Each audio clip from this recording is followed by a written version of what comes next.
Canada. Toronto. Tenants' religious rights violated by Brampton landlord who refused to remove shoes. A human rights tribunal has awarded $12,000 to a Muslim couple, who claimed their landlord failed to accommodate their religious practices. By Nicholas Kung, immigration reporter. May 2, 2017.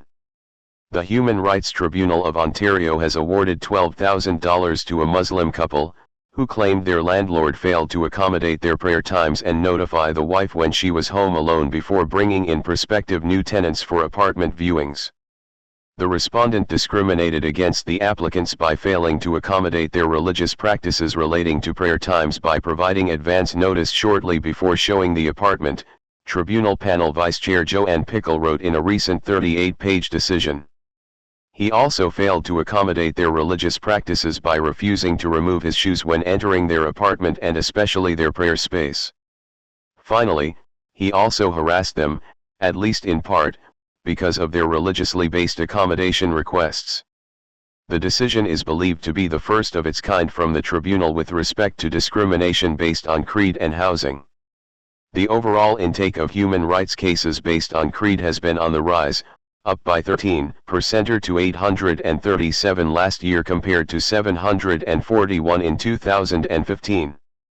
During the same period, the number of inquiries specifically about Muslim identity went up by 39% to 196 cases from 141, said the Human Rights Legal Support Center. Pickle rejected the landlord's argument that the tenants were attempting to impose their way of life on others, ruling that there's no evidence to support the claim. This claim by the respondent echoes arguments that have become common within public discourse. Unfortunately, attempts by Muslims to practice their faith have increasingly been interpreted as an attempt to impose their way of life on others, wrote Pickle. Far from seeking to impose their way of life on anyone, the applicants were merely making simple requests for the accommodation of their religious practices. According to the tribunal, Walid Madkour and Heba Ismail, who immigrated to Canada from Egypt, moved into their Brampton apartment in December 2014 and agreed a month later to move out of the unit by February 28, 2015 due to issues with the temperature of the apartment, the use of the internet and the request for a quiet environment at night.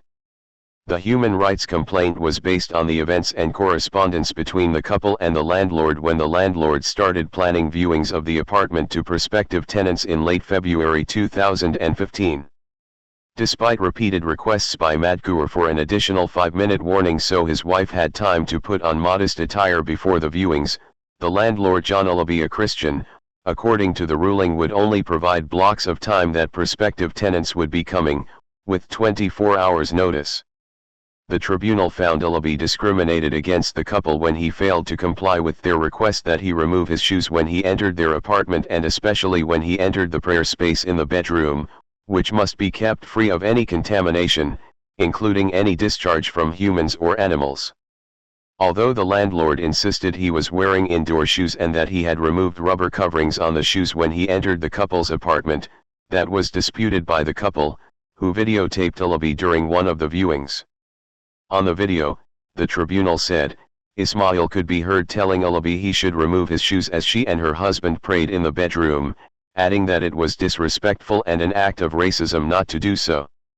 However, the respondent could be seen wearing shoes on the video whereas the prospective tenant was in socks, noted the tribunal. The respondent's refusal to remove the shoes when walking into the applicant's prayer space represented vexatious conduct linked to the applicant's religion that was known to be unwelcome, said the tribunal. There is no doubt that the respondent knew that the conduct was unwelcome as the applicants told him so a number of times. Peter Gay Drummond, Ullaby's counsel, said her client was disappointed at the tribunal decision, feeling it was unjust. He has maintained that the accusations against him arise out of misunderstanding. In his 15 years as a landlord, he has rented to so many people from different ethnic origins and has not had this kind of dispute being labeled a discriminator, she said. He was sympathetic to the tenants, but maintains his innocence. Drummond said her client is considering filing a request for reconsideration to the tribunal, which must be submitted in 30 days. In an interview, Madkour said he and his wife never intended to create trouble or inconvenience, and are relieved the case is over. I feel the page is closed. It was a painful experience for my wife. We just wanted to forget about the case and move on, said Madkour, who along with his wife has since moved to a different city. We are happy with the tribunal decision because it proved that if you are genuine, you get your rights. We didn't do anything wrong. Being different is nothing to be ashamed of. Ismail, who immigrated to Canada in 2012, said she and her husband had not experienced discrimination and racism in the country. It was not about money, she said. We don't want anyone in the future to have the same experience. No one should be able to get away with it.